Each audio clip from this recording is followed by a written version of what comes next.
Hey everyone, welcome to the next edition of The Next Decision. My name's Jarie Bolander, General Manager of Subscriber and Executive Strategist here at Decision Council. Today, I am thrilled to welcome Sam McArtor, co-founder and COO of Rentgrata. Sam, welcome to the show. Thanks for having me, Jarie. Appreciate the intro. Yeah, of course, man. I'm just always wondering, where do I get a shirt like that?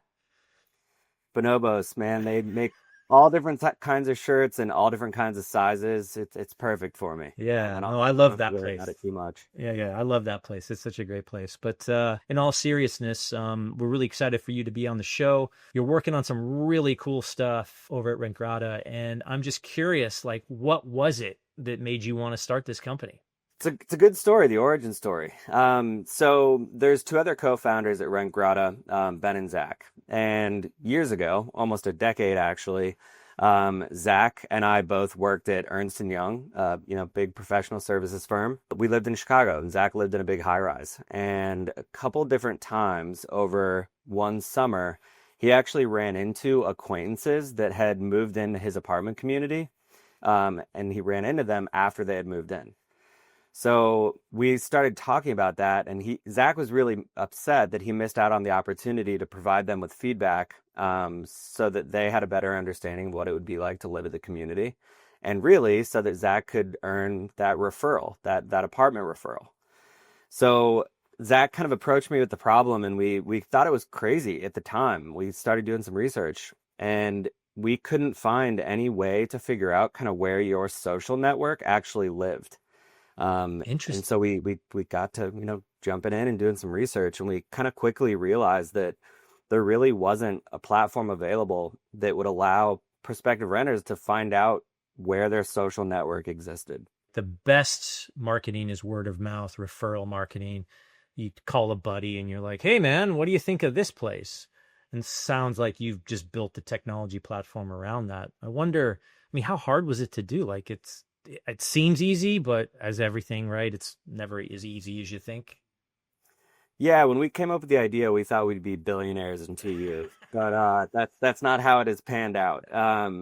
No, so early on, we were first-time founders. We had really no idea what we were doing, but we were ready to hustle and we wanted to make it work. So when we initially thought of the problem, Zach and I, we looped in Ben because he had some industry experience. He's our third co-founder. And from that conversation, we put our heads together and we were like, we could create an internet listing service similar to a Zillow or an apartments.com that would compete in that space. And man, were we wrong. We completely underestimated the amount of work and money that it would take to drive traffic to the internet listing service. That was the first big mistake that we made. But we pivoted from there. We started leveraging the website traffic of the property itself, like the apartment community. And that's when we really started to take off. It's just a much simpler way of making that really important connection between the two parties, the prospect and the resident. And the property owners are okay with this? Is there any tension? Because I could see I guess if you run a bad property, yes. If you run a good property, maybe not. But how do you manage that tension? Yeah, it's interesting. That was a big thing to overcome. Properties and management companies in general, especially prior to Rentgrata, kind of had a bad taste in their mouth around resident feedback. And a lot of that stemmed from reviews. They're super polarizing. People only leave them if they're really happy or really upset. And there's nothing in between. Almost every time I do a sales pitch, the first question I get is, what about negative residents? And we now know and have a bunch of data to back it up that the vast majority of residents are happy and they want to talk about their experience, even if they live at, a decent property. It doesn't have to be perfect. You just have to give them a voice and an incentive to want to share that voice with potential new neighbors. And that's exactly what we did. I forgot to mention on Rentgrata, if a resident chats with a prospect and then that prospect moves in, they both earn a reward. And that differs from the traditional referral program in a sense, but it works. Interesting. Have you thought of applying this to any other type of situation, or this is just unique to renting? Right now, Rentgrata is laser focused on multifamily, Mhm. but we've absolutely talked about how it would be applicable to other industries. Really, anything, anything where there's a customer that has to make a big decision, long lifetime value type of a sale, Yeah. then Rentgrata could apply. We've talked about using it for gyms or auto dealerships, or with you in particular. Yeah. Uh, Subscriber, right? Yeah, yeah. exactly. So for sure. There's just really nothing out there in the market that we're aware of that offers a similar solution for to Rentgrata, regardless of the industry. Yeah, I can't think of one. It's almost more proactive for if someone wants to find out about something, they can literally ask someone that lives there, ask someone that's experiencing it, which is a very different thing than looking at a review. I mean, it's almost more dynamic. It reminds me of some of those like, it's almost like a Reddit thread with rewards. I don't know if you Yeah, think about it it is. that way, but It is. One of the problems with asking people to be like an influencer or an ambassador, yeah, or one of the problems with like traditional resident referral programs for apartment communities is that, I live in a community. I have like 6 friends in Tampa. Most of them live in a house. The other ones rent apartments and are happy with where they live. Outside of my social network, I don't have anybody to refer. yeah. But with Rentgrata, because prospective renters can chat with just anybody who has signed up to participate in the program via the property's website, it's super, super easy for a renter to connect with somebody who has similar likes and interests that they do in a building that they're interested in. And I think that's what we've really capitalized on over the years, is just making that information exchange super efficient. I'm struggling to figure out another platform kind of like this. Is what's similar? Like what give people a sense of if there's anything that's similar. I think for us, the most similar interaction that somebody could have would be if you're looking for an apartment community, and you maybe have a certain level of interest in, let's say, Arabelle Riverwalk. You would literally go stand outside of the door of Riverwalk and wait for a resident to walk out and be like, "Hey, Hey, what do you how, think? Yeah, how do you like it here? What do you think?" yeah, yeah. I've actually done that in person before, Uh-huh. and it's when we were in Chicago getting the company started, and it's crazy how similar my conversation in real life was to conversations that we see on Rentgrata all the time. How many people participate like per site? Like what? It's just an interesting idea, you know. Yeah, I mean, I think with any referral or ambassador program, like the issue is the amount of work that has to go into it. Like even when I was in Chicago, I had a bigger friend group. I didn't know who was interested in moving. That's I true. don't see my Point. friends that often. Yeah. It was sort of a proactive thing that the ambassador would have to do in order to draw, referrals to their property. But we created a solution that's a little bit more reactive for the ambassador. So they essentially sign up and then they sit back and wait for a prospect, someone who's interested in moving in, to reach out to them. And it makes the whole process a lot better, and a lot more personal and genuine than just reading like a Reddit thread or a review online. Especially if you could like ask them specific questions, right? Like, oh, hey, I saw this great, Reddit thread or let's get great review, but I don't really care about that. I care about something else. Is there like criteria for how long the answer has to be? I mean, is there any QA on that, or is it more like someone asks a question and they're like, yeah, it's great. Like, oh, that's not Yeah, helpful. yeah, for sure. So we define it as a thoughtful conversation. Hmm. Okay. And we have a large AI tech stack that is powering a lot of things at Rentgrata, but it also helps us make sure that the conversations are meaningful and that it's not just a high exchange, in order to be eligible for those rewards. So it's pretty cool, and it really does work. We have a ton of data that backs up the conversion rate for a prospect that has chatted with a resident is like 10 times most other lead sources, Oh, wow. like industry wide. Wow. Yeah. There's ambassador programs and referral programs, to your point, kind of a pain in the butt. Like, I'm really not going to unless I'm really into that. And I don't know what the take rate is on that. My guess is ambassador programs, I would say 10% of them are actually like doing it would be my guess, but don't know that. Don't hold me to that data, but making it easy, frictionless, and useful. And then I could see how the property managers are like, well, don't take our word for it. This person literally put their money down, has been here, is paying you how many hundreds, if not thousands of dollars per month to literally be here. They've got skin in the game. They have literally got stakes, the high stakes. There's got to be a reason they haven't left, you know? Absolutely. Yeah. And I think it's interesting. Sometimes management companies will ask us, well, isn't this resident like incentivized to only speak positively about their experience? And, you would think maybe, but you also have to realize that with an apartment community, if I'm a resident and I'm just overselling my experience to a prospect, and then that prospect moves in across the hallway from me, that's going to be super awkward, and not a great experience for either party. So the conversations that take place are authentic and genuine. And that is really what prospects of any product or service are looking for. They want genuine, authentic feedback about what it is that they're going to get from their purchase, regardless of what it is. Yeah, if you totally really hype your company up and then your buddy comes and works at it and it's like, this place sucks.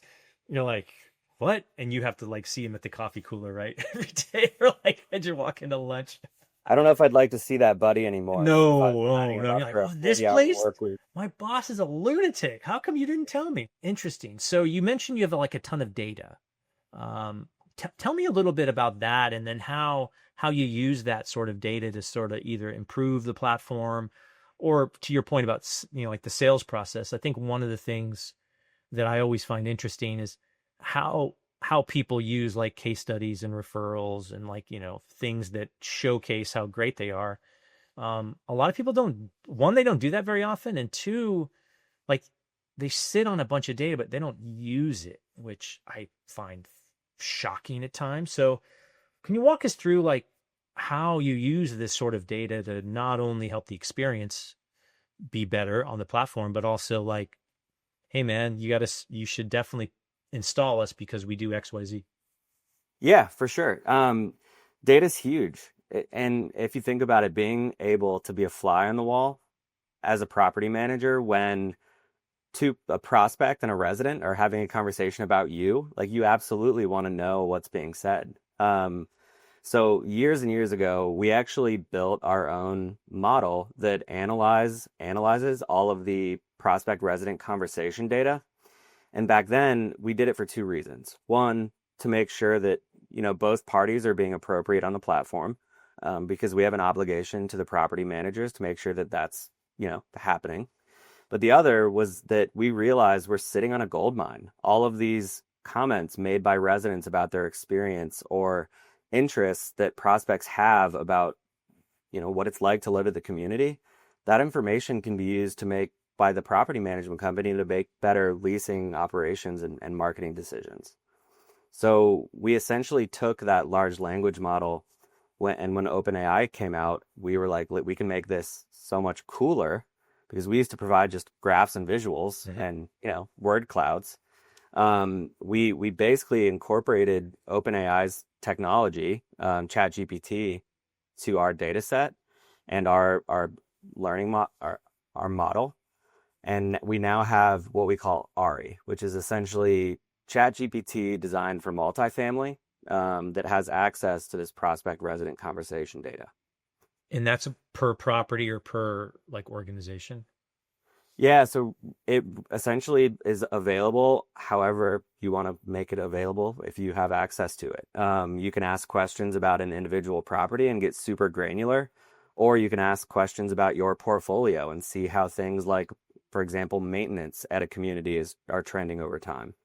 So it's a really cool way to see kind of at the end of the day what your renters or your customers care about. And there's a lot of gaps in that. There was a lot of gaps in that space prior to Rentgrata releasing that technology. Take me through a little bit of that. Like, what are some of those insights that your AI model found, and how can others learn from this? Because we get asked a lot about AI, and I'm like, well, it's kind of case by case, right? Yeah, that's a really good question. I think it's really always interesting to first start with what are prospects, people looking for apartments, what are they interested in? And some of the most common questions that we get on Rentgrata from a prospect asking a resident are things like, what are the pros and cons of living here? Because again, they don't want to be oversold. They want to know what they're signing up for. Nothing's perfect. The thing that management companies, I think, need to take away from the data that they have access to in our case is that when residents are providing feedback, it is positive, overwhelmingly so, but there's also a little bit of negative sentiment sprinkled in there. And that negative sentiment is what really gives them an opportunity to improve. And take action. So it's cool to be able to see kind of in our platform, if you think about three different buckets of like positive, neutral, and negative sentiment, it's overwhelmingly positive. But the negative stuff and the neutral stuff is really what provides value to the management company and to making change that can actually impact revenue at the end of the day and their bottom line. Do they see this as a revenue enhancement? Because interesting. So like in the broadband service provider world, there's something called ARPU, average revenue per user. They always want that high. They want churn low. I don't know if those are the same things in the rental space, but my guess is they want to keep long-term residents because that's better for business. Or what is your data say on that? I'd be curious to know. Yeah, I mean, at the end of the day, we have the same exact things in multifamily. We just have different words for them. Churn in our industry is like renewal rates. How often and what percentage of residents will live at a community beyond the first year? And it's much, much cheaper for multifamily apartment managers to essentially try to keep the back door closed, keep the customers that you have, keep the revenue that you have, than trying to fill that vacant unit.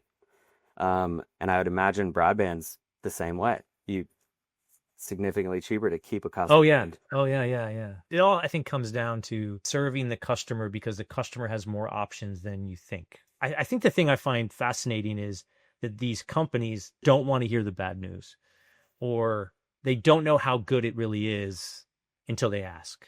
And you provide that for them. Like, you can prove it. I mean, proof is in the pudding, right?